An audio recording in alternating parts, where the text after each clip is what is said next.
super ongoing pa gyud ang kuan gyud sa mga military karon, so Mm. dili pa gyud may ka kuan og exact ug unsa gyud karang detalye karon dito sa area. Okay. Meron po dito sa Barangay Santo Niño, mayroon kaming tatlong evacuation. Mm. Yung ginagamit namin yung God Center namin, Mm. yung senior citizen at saka yung evacuation center talaga. Mm. Uh, sa ngayon, mayroon kaming evacuees na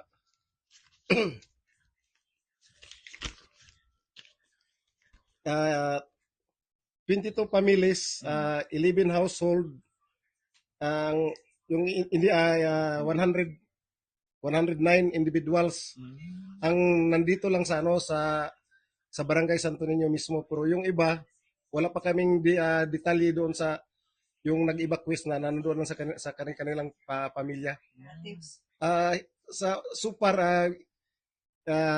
binigyan namin sila ng pagkain, initiative ng barangay para lang may pansamantala na makakain sila. So naapektuhan talaga sila. O napiktuhan. Oo. Pero ngayong umaga, pupunta si Mayor at saka yung DSWD, magbibigay sila ng ng mga relief goods. Okay.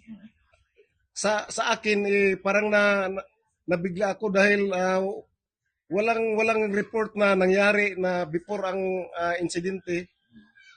So nakinaumagahan ng pagising ko, nabigla talaga ako kung anong nangyari. Hindi pa nga ako naniniwala dahil mayroong sabi-sabi na na drill daw lang yun ang yung sa nakapost sa Facebook. So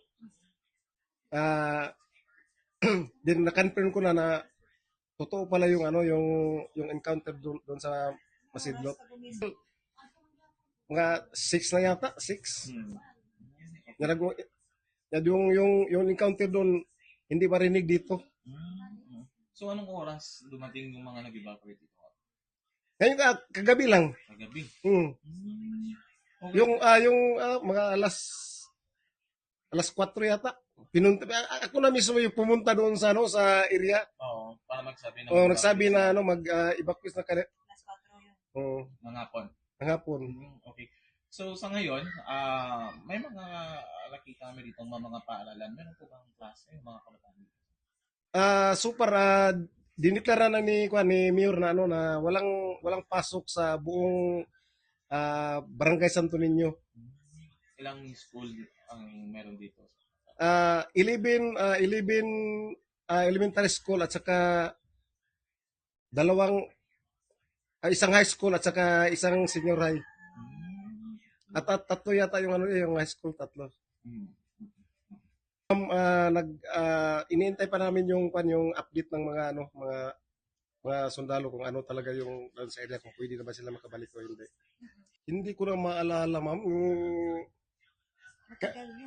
Matagal na yung doon sa sa Lamuas. Saan yung Lamuas? Sakop ito? Sakop din. Okay. Hindi mo na malala kasi matagal na, tapos na shock ka kahapon. Kahapon na sa nangyari. Oo. Dahil wala talagang report na Wala. Masidlot. Masidlot, hindi ba yun? Yung isang Magbagakay. Magbagakay. Boundary kasi sila ng mga yung Magbagakay, sakop siya sa ng Barangay Nara, Bayawan. Okay. So saan yung nagsimula talaga yung encounter, sir? Ang sabi-sabi nila doon sa sa ibabaw ng ng Masidlot o Kanggabi. Yung Kanggabi kasi nahahati yan. Nahati yan sa sa Barangay Santo Niño at saka Barangay Nara. Oo.